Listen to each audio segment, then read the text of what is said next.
So yan, it is day 10 of our Chorus training program para sa 10K sub 1. Medyo slump tayo, 4 days na walang takbo, kaya easy run for 6K. Tara! So, Rodrigo, okay. Malap tayo guys.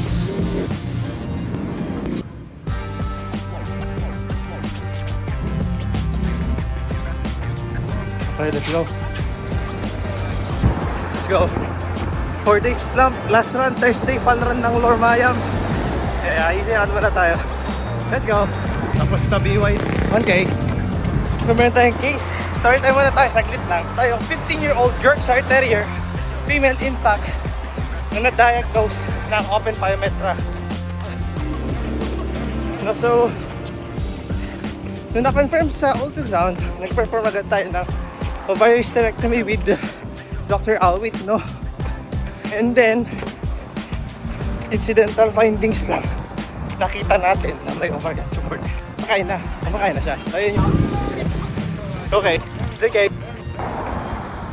4K, 5K, 6K. Aerobic endurance done. Day 10. See you next video.